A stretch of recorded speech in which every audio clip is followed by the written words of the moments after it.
Perkenalkan, nama saya Marsha Permatasari dengan NIM R1C124014.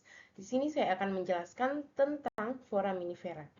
Nah, pada umumnya, foraminifera adalah organisme bersel tunggal atau protista yang memiliki mayoritas hidup di lingkungan laut dan memiliki kemampuan membentuk cangkang, di mana foraminifera ini penting dalam paleontologi, yaitu di mana sebagai fossil index untuk penentuan umur batuan, kemudian ada indikator lingkungan pengendapan purba, kemudian ada eksplorasi hidrokarbon seperti minyak dan gas bumi.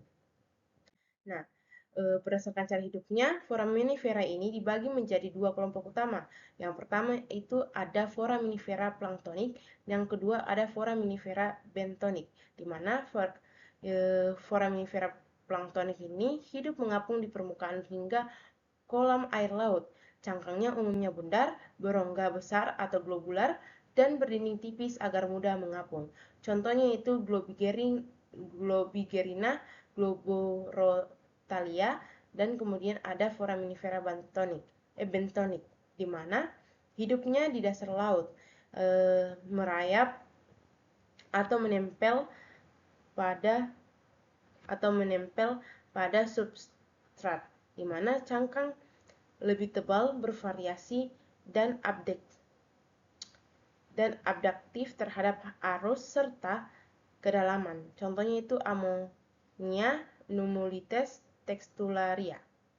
Kemudian ada siklus dan perkembangannya, di mana foraminifera memiliki siklus hidup yang unik, yang disebut sebagai metagenesis atau pergiliran keturunan antara fase seksual dan aseksual, di mana hal ini menghasilkan dua bentuk cangkang dimorfisme. Nah, yang pertama itu ada fase seksual atau bentuk mikroferik, di mana ukuran cangkang secara keseluruhan besar, tetapi kamar awal atau proloculus sangat kecil menghasilkan gamet. Yang kedua itu ada fase aseksual, di mana bentuk makroferik atau megalosferik, di mana ukuran cangkang secara keseluruhan lebih kecil, tetapi kamar awal atau proloculus berkembang biak dengan besar berkembang biak dengan membelah diri. Nah, lanjut. Adanya morfologi cangkang foraminifera ini terbagi dari proloculus, yaitu kamar pertama yang terbentuk kamar chamber, ruang tempat protoplasma bertumbuh. Kemudian ada suture atau garis batas atau sambungan antar kamar. Kemudian ada apertur, di mana lubang utama pada cangkang untuk keluarnya protoplasma. Kemudian ada umbilicus atau pusat lekukan pada sisi dalam cangkang atau pada susunan trochospira. Nah, dapat kita lihat pada gambar sebelah dapat menunjukkan bagian-bagian dari cangkangnya, di mana dapat terlihat ada di sini ada suture, punctate ornamen, aperture, proculus, camber, foramen, septum, striae ornamen, articulate ornamen, ribbon ornamen. Nah, kemudian kita lanjut. Nah, adapun dinding dan komposisinya, di mana komposisi kimia dan struktur dinding cangkang sangat penting untuk taksonomi, di mana terdiri dari 3 jenis utama. Yang pertama itu ada dinding agglutin atau arenaceous atau agglutinated, terbuat dari metamaterial asing seperti pasir, mika, fragmen spons yang direkatkan oleh semen organik atau kalsit. Contohnya itu ada textularia. Kemudian yang kedua itu dinding porselen atau porcelaneous yang terbuat dari kalsit kriptokristalin, terlihat putih, mengkilap seperti porselen dan tidak berpori. Kemudian ada yang ketiga itu dinding hialin atau glasi, di mana terbuat dari kalsit murni atau aragonit, bersifat transparan atau tembus cahaya, dan memiliki banyak pori halus. Contohnya seperti Globigerina.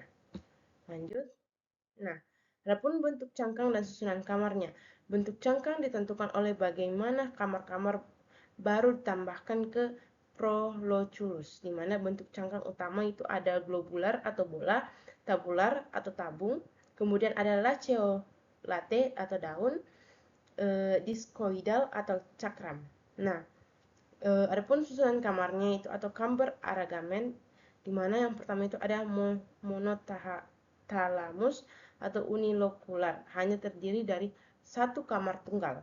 Yang kemudian yang kedua ada politalamus atau multilokular yang terdiri dari banyak kamar yang dapat dibagi menjadi uniserial atau kamar tersusun dalam satu baris lurus, kemudian biserial, kamar yang tersusun berselang-seling dalam dua baris.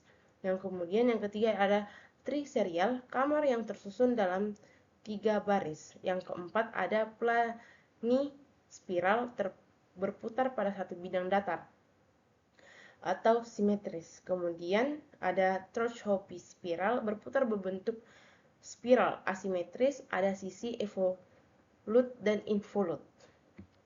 Lanjut. Nah, adapun apertur adalah lubang bukaan utama pada cangkang. Letak dan bentuknya sangat bervariasi. Berdasarkan bentuk, itu ada bulat atau circular, memanjang atau slit-like, kemudian ada garis melengkung atau trescentic, kemudian ada saringan atau crimpered banyak yang memiliki banyak lubang.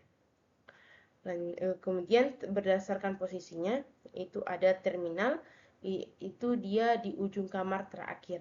Kemudian ada umbilical, berada di area umbilicus. Kemudian ada marginal berada di pinggiran perifer cangkang. Lanjut. Nah, adapun hiasan atau ornamennya. Ornamen pada permukaan cangkang bersifat memperkuat struktur atau membantu adaptasi lingkungan atau adaptasi lingkungan. Nah, di mana itu ada stural, di mana hiasan pada garis stural atau misalnya sture bracket. Kemudian yang kedua itu ada umbilical, tonjolan berupa knob atau umbilical plug di pusat spiral.